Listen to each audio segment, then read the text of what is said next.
York City Mayor Eric Adams raised eyebrows earlier this week after suggesting migrants could fill the gap in the city's lifeguard shortage this summer. Take a look. How do we have a large body of people that are in our city and country that are excellent swimmers, and at the same time we need lifeguards? And the only obstacle is that we won't give them the right to work to become a lifeguard. Adams made the remarks in a Tuesday press conference in which he was asked about the lack of lifeguards in light of Memorial Day approaching. He later said the comments are based on previous conversations he's had with a group of migrants.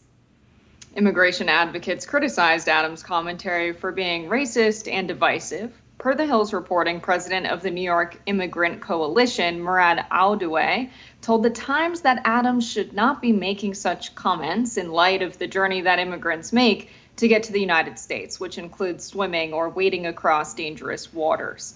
New York City has been a hotspot for the migrant crisis. Nearly 200,000 migrants have arrived in the city within the last 2 years.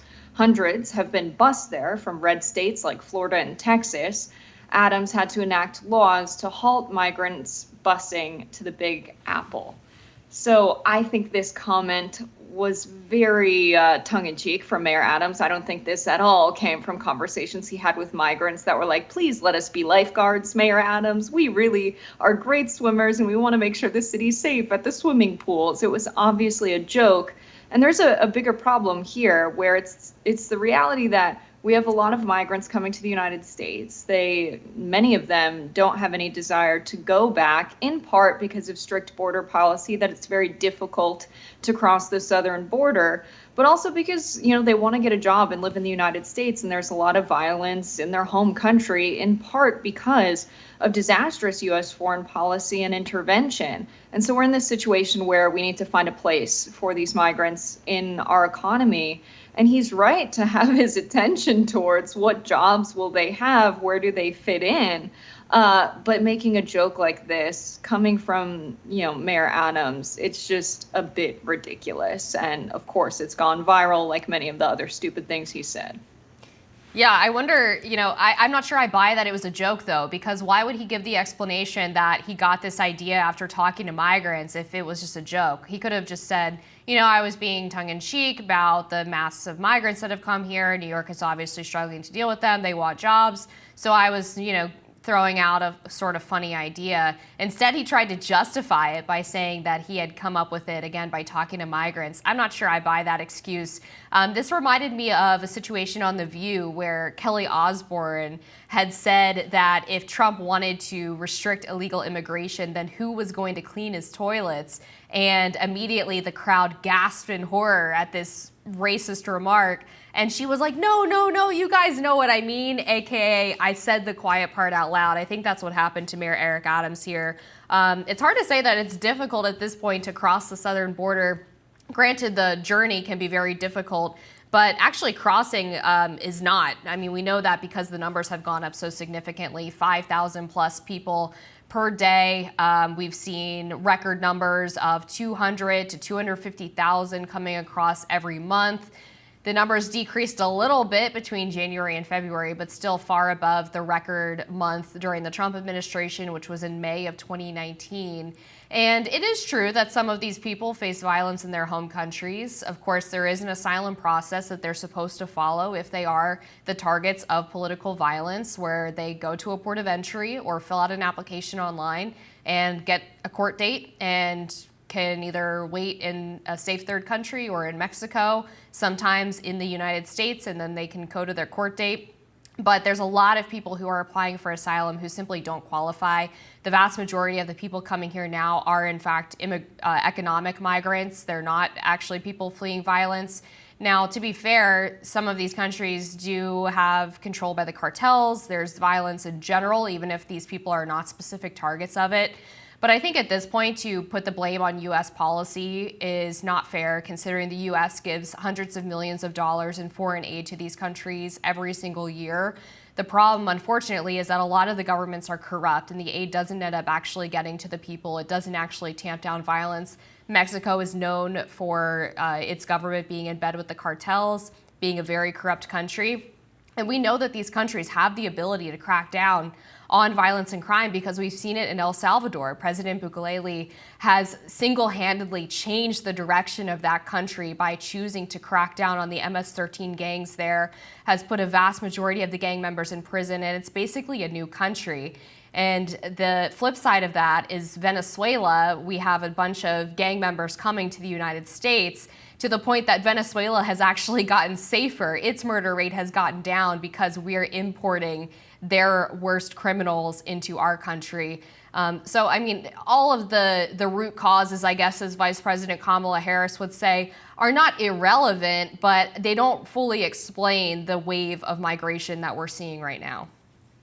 Yeah, I think when we talk about migration, coming from Latin America and Central America, we always end up talking about American intervention because, of course, the U.S. played a significant role in shaping the political landscape, despite the money coming in through foreign aid. No amount of money can really repair the long-term military and political implications of installing leaders in these countries that are right-wing, that do favor U.S. foreign policy and the exploitation of their work and their land. Whether we're talking about Panama, Nicaragua, or Guatemala, our recent attempt to have Juan Guaido as the leader of Venezuela, these have long-term ramifications that even hundreds of millions of dollars can't fix. And so that kind of impact really means that people that once had a home in a country are not seeing that this is politically a home for them, economically, the society is forever changed.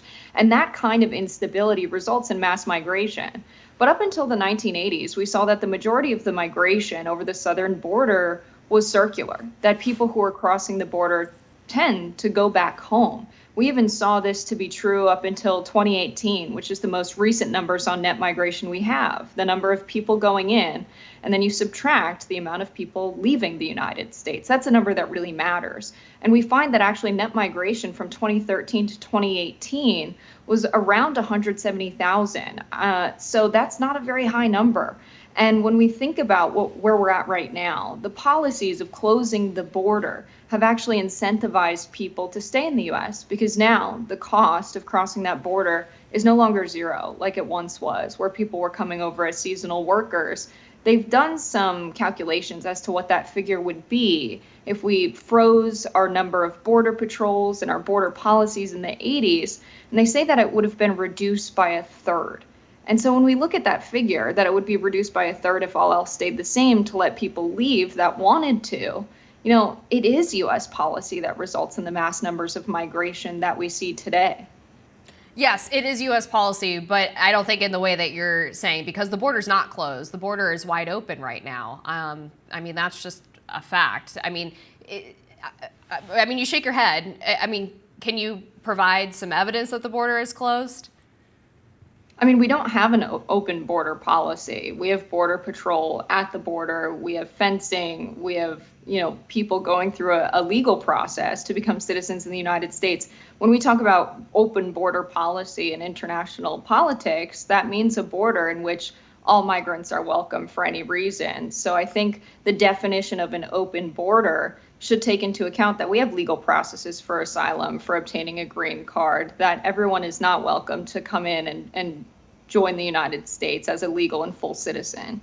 Okay, so I guess we're quibbling over whether or not open border is a euphemism or not. But I mean, the reality is that even though there's border patrol at the southern border and there does exist fencing in some parts of the border, the policy as it is right now under the Biden administration is fundamentally different from what it was under the Trump administration. That makes it effectively open. So under Trump, he had a policy. Just because it's different doesn't mean it's open now. Biden didn't come in and say the border's open. Well, he did before he took office. When he was running for president in 2020, he said repeatedly that Trump's policy that criminalized crossing the border illegally and removed people and held them in detention until they could be removed was cruel and inhumane. And members of his cabinet that was incoming said repeatedly that they were going to make the process easier. So that sent a signal to people that they could come across the southern border and that it was going to be easier for them to get across.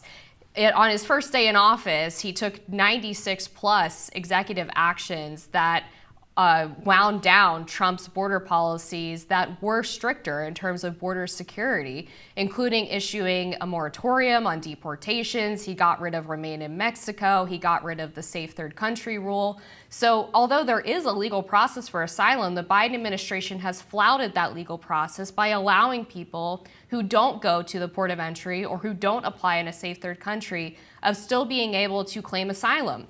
It is not a legal process. It's not legal for a migrant to go across the southern border illegally and then try to get away from Border Patrol and hope they get into the United States, because we have, of course, millions of gotaways every year. We have no idea who they are. They haven't been processed at all. Then if they get caught by Border Patrol, they say, no, you can't do anything to me because I'm claiming asylum.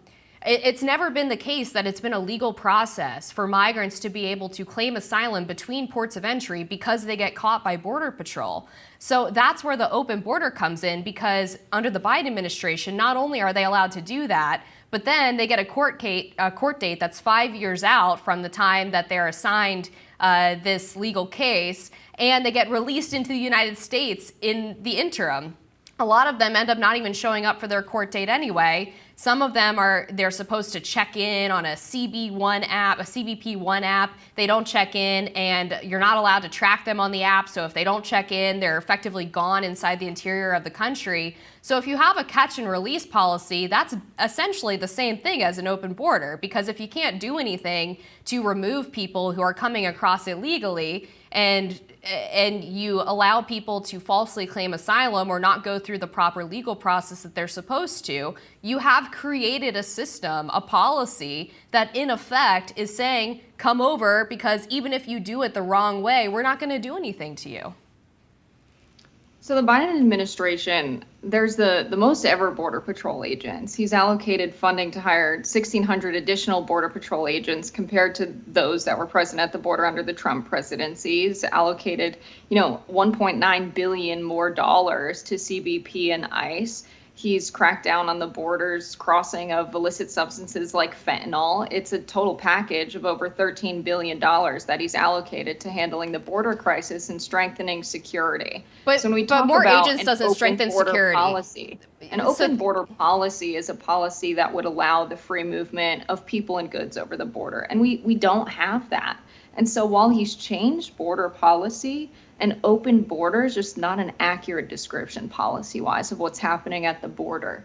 I think what we need to do for migration in the country now, to which Mayor Adams did allude to, is really address this as an economic issue. If we have people that are coming to the United States, we have about 16% of people crossing from Mexico seeking asylum in the United States that are getting approved. And then we have about 4% being denied, it's a 16% denial rate, 4% getting approved. So when we talk about the asylum acceptance rate of just being, only 16%, it's not really the full picture, because there's 80% in the other category. So while the asylum process isn't perfect, it's one where people are seeking other avenues of either getting employment in the United States or getting legal citizenship in the United States, or they're going home, right? We don't know what net migration numbers are in recent years, but if we really want a solid process for the migrants that are in the United States, that have crossed legally already, that are working here illegally, where their employer doesn't have to pay a federal minimum wage, we need a way to bring those people into the formal economy. We need jobs for them. And the combination of fiscal spending and the influx of employment we had from migration is what a lot of economists are crediting to the recent economic growth we've seen. And to have that be sustainable, and to have labor laws be complied by these people that are hiring migrant labor now and paying them less than the federal minimums and not complying with basic labor standards, they need a path to citizenship if they're working here anyway. And so I think there's a lot that needs to change, but really handling this like a big fiscal economic issue is what's been missing. All right, we're out of time. Just really briefly, I would say that just having a larger number of Border Patrol agents doesn't change the fact that the border has been more open under Biden. The border agents are only allowed to do what federal policy tells them to do, and right now they are not entrusted with the authority to immediately remove people or go through expedited removal for people who cross illegally, because there's a catch and release. More to Border Patrol just means you might catch a few more people. They're still getting a court date and being released into the interior. So, I mean, that alone doesn't mean that there's more border security, I would say. But I mean, we talk about this a lot. I know we're going to talk about it on a future program as well. We'll be back with more Rising after this.